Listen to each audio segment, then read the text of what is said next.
వడగండ్ల వాన మరి అనుకోనటువంటి అన్సీజనల్ వర్షం పడడం వల్ల రైతాంగానికి నష్టం జరిగింది. ముఖ్యంగా ఇక్కడ ఈ ప్రాంతంలో ఇప్పుడు మనం దగ్గరలోనే చూసినటువంటి భూమి ఏదైతే ఉందో ఇది రైతుల దగ్గర నుంచి పేద కుటుంబాల వాళ్ళు కౌలుకు తీసుకొని ఆ కౌలు మత్తాకు తీసుకొని పనిచేస్తున్నారు.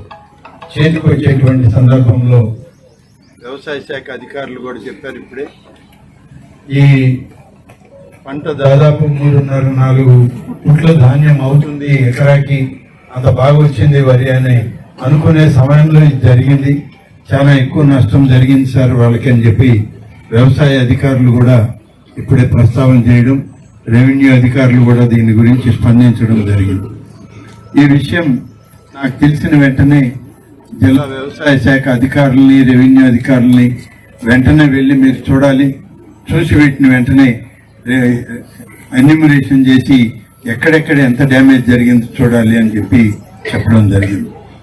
ఇప్పుడు మిగిలిన ఇంకా కూడా చూడాల్సినవి ఉన్నాయి, అన్ని బయలుదేరుతాను. పోయే ముందు ఇక్కడ స్టార్టింగ్ పాయింట్ కాబట్టి మీకు ఒక ఇన్ఫర్మేషన్ ఇవ్వాలి.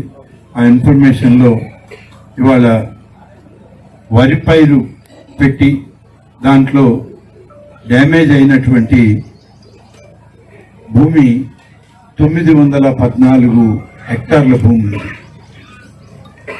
ఇది వరి పైరు.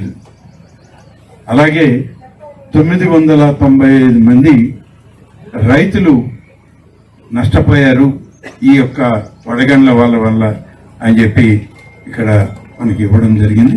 మొత్తం మీద ఈ మండలమే కాదు, మరిపాడు కానీ, కలువాయి కానీ, రాపూర్ కానీ అంతా కలిపి దాదాపు 1200 హెక్టార్ల భూమి ఈరోజు నష్టం జరిగింది. 142 హెక్టార్ల భూమిలో పత్తి పంట దెబ్బతిన్నది. అలాగే మేజ్ కానీ, టొబాకో కానీ అది ఒక 20 హెక్టార్లు, 25 హెక్టార్లు, ఇవన్నీ దాదాపు 1289 హెక్టార్ల భూమిలో ఈ యొక్క చేతికి వచ్చినటువంటి పంట నష్టపోయే పరిస్థితి వచ్చిపోయింది.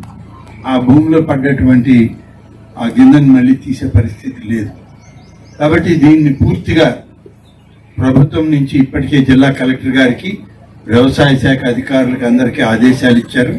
వెంటనే దీన్ని ఎక్కడెక్కడ ఎంత నష్టం జరిగింది, ఏ రైతుకి నష్టం జరిగింది అనేటువంటి విషయంలో తప్పనిసరిగా ఎన్యూమరేషన్ పూర్తి చేయండి అని చెప్పి చెప్పడం జరిగింది. ఇవాళ ఉదయం నేను బయలుదేరేటప్పుడు కూడా జిల్లా కలెక్టర్ గారు అన్ని వివరాలు కూడా చెప్పారు. మన రెవెన్యూ, వ్యవసాయ శాఖ, అలాగే హార్టికల్చర్, ఉద్యానవన శాఖ వాళ్ళందరూ కలిసి ఎన్యూమరేషన్ చేయమన్నాం. ఇవాళ రేపట్లో ఎన్యూమరేషన్ పూర్తి చేసి ప్రభుత్వానికి నివేదిక పంపించి నష్టపరిహారం వచ్చే విధంగా అన్ని రకాలుగా చర్యలు తీసుకుంటున్నామని చెప్పడం జరిగింది. ఇది ఇప్పటికే గౌరవ ముఖ్యమంత్రి చంద్రబాబు నాయుడు గారికి కూడా ఈ విషయం చెప్పాం. వ్యవసాయ శాఖ మంత్రి శ్రీ అచ్చెన్నాయుడు గారికి కూడా ఈ వివరాలు చెప్పడం జరిగింది. వారు కూడా ఎల్లుండి మేమందరం కలుస్తున్నాం. తప్పనిసరిగా ఈ నివేదికలన్నీ అక్కడ పెట్టి రైతుల యొక్క పడ్డ కష్టానికి ఇవాళ చేతికొచ్చే ఆదాయం పోయేటువంటి పరిస్థితుల్లో వాళ్ళకి ప్రభుత్వం నుంచి అన్ని రకాలుగా ఆదుకునే కార్యక్రమం, నష్టపరిహారం ఇప్పించే కార్యక్రమం చేయడం జరుగుతుందని చెప్పి మీడియా పరంగా దీన్ని ఇవాళ మీ అందరికి కూడా తెలియజేయడం జరుగుతుంది.